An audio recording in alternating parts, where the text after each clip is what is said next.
Well, hey, happy August, friends. I'm excited. We're in week 2 of this series talking about focusing on God's word, which is the first one. Not saying it's the most important, but it's the first, right? On the list of the elements.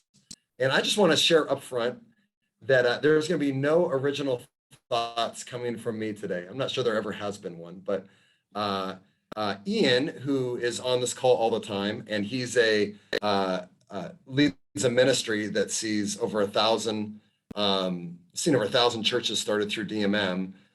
He's a guy in my life that if he calls me and says, read a book, then I read the book. And so he had me a little while back read a book called The Other Half of the Church. And it's not specifically DMM, but it has radically impacted ministry for us. And Ian, who's doing DMM all over the world, he said he's found the truths in this book, which he had not seen anywhere, and I hadn't either, are really impactful for their movements of what they're seeing happen. So I'm going to share some from the first half of this book. It's called The Other Half of the Church by Jim Wilder. If you're a person that goes, I need to buy that right now. And then we'll break into groups, not our official groups, but just our randomly. Oh, excuse me, I should have told you that. For like a couple minutes just to discuss it, and then we'll discuss as a big group. I'm just sharing stuff that I've learned that's been really, really cool. And this is from the book. It's Jim's notes from the author, Jim. It says, discipleship is a spiritual formation, which is a fancy way of talking about how we become more like Jesus in our daily lives. It's the process of putting on the character of Christ. And being a disciple of Jesus means reacting to the world as he would react. Discipleship is the way to become the kind of person who does easily and routinely what Jesus said. And they do it without having to think about it very much. So character formation is primarily a function governed by the right side of the brain, not the left. And there's way more in the book about that. And I just want you, instead of me going into depth on that, just to say it's science. So let's trust it.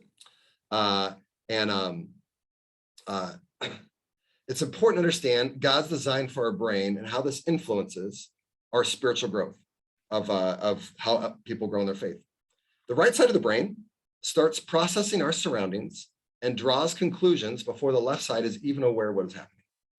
These are pre-conscious thoughts that process our surroundings faster than before our conscience even is even aware of them happening. So here's some things that our right side of our brain are working through that are going right now in your life right now. Individual identity, group identity, emotional attunement to others, assessment of surroundings, whether it's good, bad, scary, stressful, and relational attachments with others. The left side of the brain focuses on some other things, more like conscious thought, speech, strategies, problem solving, logic. And almost all of our disciple-making strategies, they usually focus on this side, on that left side. The problem is most of the ways we're transformed as people happen from the right side of our brain. The right side of our brain processes questions like this. Who is happy to see me here? What do I feel right now? Is there anyone here who understands me? What do my people do in this situation? How do I act like myself right now? These are pre-conscious thoughts that we have going on all the time. And the answer to these questions drive our character development. In the book, he talks about this guy's a gardener, and he said he planted tomatoes. And at first, they took off, and they had first year, just tons of tomatoes coming.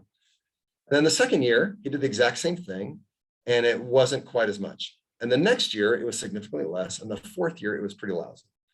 And he thought, I'm doing the exact same thing, planted in the same place. What's going on? And what he found out was, and you gardeners, which I'm not one, you know this already, is that tomatoes sap the nutrients from the soil. And so after the first time, the soil was way less healthy to be able to plant tomatoes again.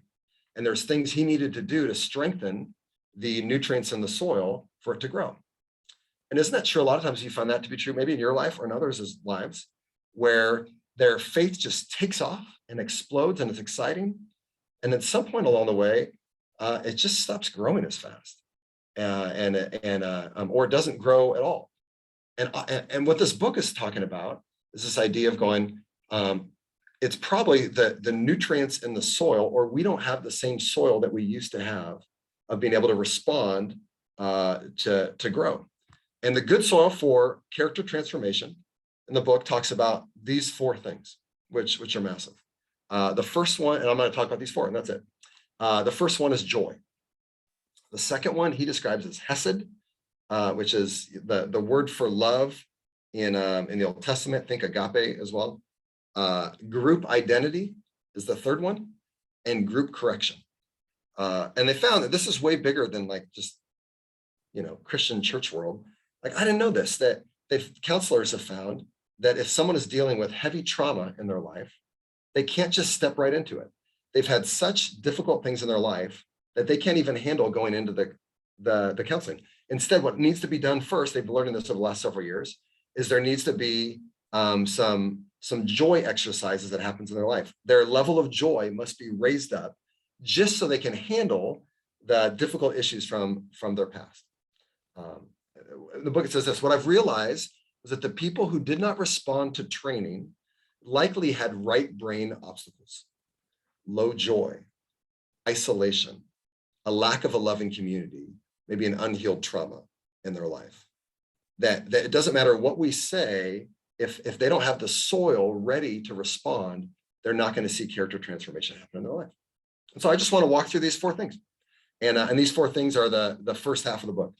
And the first one, so is joy. And here's how he described it. What I feel when I see the sparkle in someone's eye that conveys, I'm happy to be with you. Our brains run on joy. Our right side of our brain unconsciously scans the surrounding, looking for people who seem to be happy to be with us. You might be going, no, my brain doesn't work that way. No, it's subconscious. So it is happening, and you're arguing with science if you have a problem with that our subconscious brain walks in a room and is thinking, who is happy to see me? Numbers 24:26 talks a little bit about how God does this in our lives. Who had that? Can someone read that? Who had it? Unmute and read it. Jim, I think they had the others, but not that one. But I'll look up that one. Tell me the reference again, because I don't think it's the reference in the chat. I think it's a different one. What is Numbers 24:26. So it's just a list of clans. Is that what you want? Oh my goodness. No, that's embarrassing. Yeah, I don't think it's the right. Okay, here's what it says. Go ahead. I looked it up before I wrote it wrong. It's the Aaron covenant, and it says, may God's face shine upon you. And this idea, and that's throughout Scripture, there's this image of that God's face shines on us. There's joy when we see how God sees us, which is really different than a group of people in clans. So that God even sees that for us. That's a very intentional imagery that He has for us. For me, what that's looked like lately is I'm trying to look my kids in the eyes until they smile back at me or blush, and that they know just from how I look at them how I feel about them, and then I can use words after that. Joy helps us regulate our emotions and endure suffering.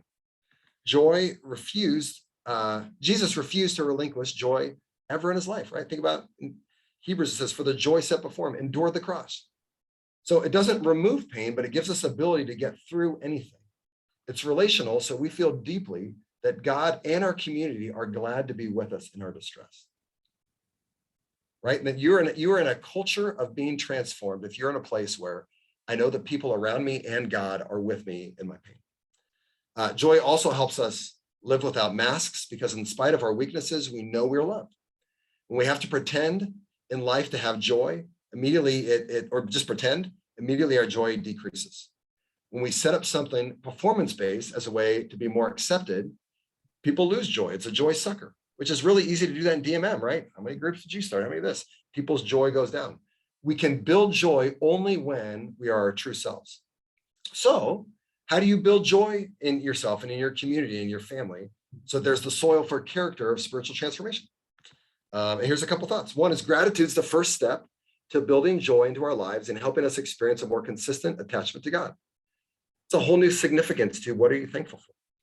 Right? That's not just a filler question to go through at the beginning or learn that, hey, we have things to be thankful for God. As people share, here's what he said in the notes. I'm going to read it twice. I underlined it 8 times. If my community is not in the habit of expressing what God sees special in each other, and our eyes don't meet and our faces don't shine when we see each other, transformation will be very difficult or minimal. Let me read that again, because this was challenging to me. If my community is not in the habit of expressing what God sees special in each other, and our eyes don't meet and our faces don't shine when we see each other, transformation will be very difficult in them. Low joy cultures see an increase also in addictions, right? Because you're going, I'm not finding joy in this culture of people I'm with, so I'm going to find it somewhere else. So here's some other ways practically of how we raise joy so that people are more open to hearing stories and wanting to grow and the whole group growing together. Promote eye contact in family and friends in the church. Practice people saying and expressing with their nonverbals that they're happy to see each other. That they're actually gratitude practices of celebrating with each other, right? Jesus and Paul said this, rejoice with those who rejoice. That there is a culture of rejoicing regularly. In the book, there's quizzes you can take to see, hey, in the groups you're leading, is there a culture of joy? But as we start groups among the lost, you got to ask the question, how am I helping those people promote joy in their homes? Does that make sense? That's the first one. I'd never thought really about that. That was underlying level. But if we want to see people respond to things we're talking about, there needs to be a culture of joy. Here's the second one, is hesed. And the definition of that would be enduring covenant love. It's a loyal care for the well-being of others. So who we love shapes who we are. When we're a family of joyful hesed relationships, we put our brains into the ideal zone for developing us into the image of Jesus.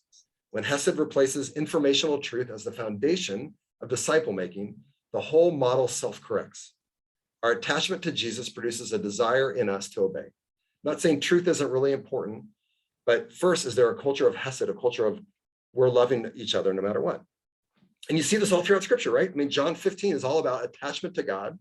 At the end of John 15, it says an attachment with each other. And it clearly says, if there's not attachment to God, there's no fruit.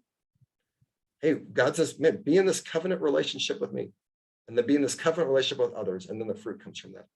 Someone had John 13:34, and you have a hard thing. I want you to read this, but where it says love, would you replace the words attach as family members? So don't say the word love, say attach as family members. Who's got that? Will you unmute it and read it? I have that, Jim. Go for it. John 13:34. So now I'm giving you a new commandment. Love each other. Just as I have loved you, you should love each other. Okay, so read it again this time. Instead of saying the word love, fill in the word, the phrase attach as family members. So now I'm giving you a new commandment. Attach family members each other. Love each other. Is that what you want? Sorry. You're doing a great job. Each other, just as I've loved you. Family members, you know, should love each other. I totally butchered these. I am so sorry. You got it. Let's try this one more time. You did so good. 1 Peter 4:8, same thing. Whoever's got that, will you read it? Where it says love, fill in the words attach as family members. Bob has that, Jim. Thanks, Bob.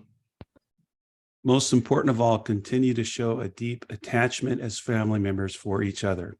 For attachment as family members covers a multitude of sins. Cool. And then will someone read Revelation 2:3-5? And you don't have to do that. Just read the passage. This is an example of what this looks like. Kevin has Thank that. you, Jim, that I don't have to substitute the word. Don't have to change the word of God. It felt so really good. I know your deeds, your hard work, and your perseverance. I know that you cannot tolerate wicked people, that you have tested those who claim to be apostles but are not, and have found them false. You have persevered and endured hardships for my name and have not grown weary. Yet I hold this against you. You have forsaken the love you had at first. Cool. This is the church of Ephesus, right? They'd forgotten their first love. And he later on really says, I'm going to take your lampstand. I mean, you're going to cease being a church if you don't get this. So the asking the question, hey, as we're starting groups that turn into churches, is there a culture of this hesed love, this covenantal love with one another? The right side of the brain works 6 times faster than our conscious thought. You notice this, Jesus welcomed people in and then gave examples of how to live in the kingdom. So we need to be attached to people who are spiritually stronger than us, right? Which is DMM, right? We're discipling somebody and helping them. This really makes sense. You think that you will reproduce who you are, not what you tell people to do. So people from the right side are discerning, from the right side of their brain are discerning if you're real, if you'll really care for them, if they want to emulate you, long before they even process through the words you're saying. Are we trying to have a culture of going, hey, I want to share with people that I care about them? And ask the question, how do I build this in my family, in my church, in ministry? Here's some ways in the book he says to do this. How do you build a culture of hesed? Eating meals together, sharing weaknesses, which once again brings a new depth to the idea of what are your stresses and struggles? Is that just a question where people just share something, or as it goes along, do they become deeper answers? You're building a culture of transformation the more people share that. Practice being a family, truly celebrating together. The beauty of starting groups in an oikos, which is what we're doing, right, is often that's already exists, and they're more likely to respond to character formation than at a church with great preaching with people they don't know very well, right? So if this is with people they're already in connection with, they already have this oftentimes, and that actually is a better invite for them to grow spiritually than it would be to them sit in a pew with some other people. So the first one is a culture of joy, and then second is hesed, and then here's the third one. Just these are underlying things to think about as we're making disciples, is group identity. This forms our culture way more than we know. As a group decides to follow Jesus, they ask questions together. As follower of Jesus, what kind of people are we? Someone has Colossians 3:12. Can you read that for me? Tim has that one. Thanks, Tim. Yeah, thanks, Jim. Can you hear me? Yep. Therefore, as God's chosen people, holy and dearly loved, clothe yourselves with compassion, kindness, humility, gentleness, and patience. Awesome. Right? I mean, it's a group identity statement. And in a sense, the whole Bible really is an attempt to describe our group identity as the family of God. That's the whole Bible. This is who we are. Our Western culture, though, likes to focus on personal willpower or try harder. And that's not bad. It's the left side of the brain, and it's too far downstream and has little effect on our character. Haven't you found that to be true? Oh, I try so hard to do this and I just can't overcome this and fall back. The right side is what transforms our instantaneous behavior that flows naturally from our heart. There's already a group identity if you're with some people, but it's either weak or it's strong. Here's some ones that would make it weak. If that group identity is based on values on a wall, okay, these are our values that we have, or the personality of a lead pastor, or the style of church that we are, or even we all share in this kind of pain. We're all victims, or these are our goals. To improve the soil so people are more likely to grow, we need to talk regularly about who we are, what kind of people we are as Jesus followers. Here's some things to bring up. Statements like you could make, and you make these all the time. We are people who listen more than we speak. We see what God is building in others, and we tell them. We love our enemies and respond with blessings, even when they curse us. We don't keep to ourselves the love of Christ, but share boldly in love for other people. And in the book, he shares this example of the author. He grew up in a home that was not Christian at all. And he said in his bedroom, the bedroom next door was his dad's office. And man, there was Playboys all over the place. And his dad didn't even hide it. It was just part of it. And, hey, having sex as much as you can as he got into high school was like, that's the culture. And he comes to Christ his first semester in college and has some new roommates. And he makes some jokes that he would have made in the past about premarital sex. And one of his roommates, all these guys were other Christians, and he just didn't know. He's new to this stuff. He's like, no, that's actually not funny. That's actually not how we live. And he shared about over the next month or two, just being with these other people who lived differently radically transformed how he saw things. And he said it wasn't even like he had to be convinced in his brain. It was just around being around other people, and his worldview changed quickly. So this idea of group identity. Do we ever think about that? That we're all together. This is who we are as a people, especially as people desire to be in community. And then here's the last one, and then we'll process through this together. Healthy correction is the last one. Our character draws from two libraries. One, our life history of observed responses and how people responded. And the second is the values of our people, the people that we'd say who we're with. Shame is a word that we think of our culture only as a negative connotation, but there's a version of shame that's necessary for change. In the book, he talks about toxic and healthy shame. This is my favorite example in the whole Bible. He said, imagine there's a high school football team, and a team is driving at the end of the game to score to win, and they make a big play and they're about ready where they can win the game. And one of the guys gloats and gets a 15-yard personal foul and moves the team back. And all of a sudden they're going to lose because of this one player's bonehead mistake. toxic shame. The coach calls him over. You idiot, you just cost us this game. You blew it. I can't believe how selfish you are as a person that you would do this. And walks away from him, lets him just sit there in shame. That's toxic, right? There's no redeeming thing that helps this guy. Whereas we do want this player to feel something here. And so the coach calls him over and says, you forgot who we are. You forgot who we are, remember? We always keep ourselves under cool. Hey, we don't gloat about big plays because that just makes people feel like we're surprised we got there. We were expecting it already. You forgot. Hey, and there was an expensive consequence for our whole team for you forgetting it today. I'm hoping that you've learned the lesson and you won't make it again. I love you. I believe in you. Get back out on the field. Does that make sense? Man, I've been trying this with my kids, and it's pretty powerful. Just this idea of going, not just, man, you messed up, but there is a sense where we go, man, I missed it. And there's a sense of shame, but there's a way for that to happen in a healthy way of conviction where the person's going to grow. And that happens regularly. So they feel painful and loving at the same time, right? It's not this idea of you will always be a loser. You're alone. It's this idea of going, you forgot who we are, community, but you're one of us. Could someone read? We see this, Jesus constantly does this. I want to give a couple examples. He says this one story in the prodigal son, Luke 15, 31 and 32. Who has that one? Jim, I've got it. Thanks, Chris. My son, the father said, you are always with me and everything I have is yours. But we had to celebrate and be glad because this brother of yours was dead and is alive again. He was lost and is found. You guys see it? He's correcting the older brother.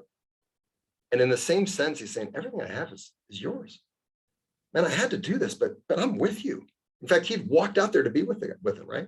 Think about John 21 and as Jesus reinstates Peter, right? Peter is feeling remorse. And at the same time, he's loving him through that. And in the book talks about if there is a soil where this happens regularly, character transformation happens like crazy. I see this in DBS with accountability, right? We learn and grow together and in love guide people on the right path. One of the persons of peace that I'm working with is a guy named Valente. And last week we did the stories of hope, and now we're going through, he's got 2 different groups going. It's really exciting. He's coming to Christ. He's about to get baptized with some others. And when I met him, his girlfriend was pregnant and they just had their baby. And I've been kind of waiting for scripture to come on this. And so the second passage in Creation of Christ is talks about that's why we leave our wives, and leave our parents and be united one flesh to our wives. And I just said, hey, what does that teach us? And he started, well, it seems like teaches stuff about marriage. Anyways, from that, then he said, Jim, will you just speak to me clearly on this? What do I need to know? And I talked about, man, I love him and I love what God's doing in his life. And I also said that his relationship with his girlfriend, where he's living with her, is not pleasing to God right now. And as he's following Christ, hey, this is a step of faith. I'm in this with you, but this is a step of faith you take, right? And he's like, oh man, I'm going to go have this conversation with my girlfriend in the same way you did it, right? So there needs to be a culture of that happening all over the place. This is the first half of the book.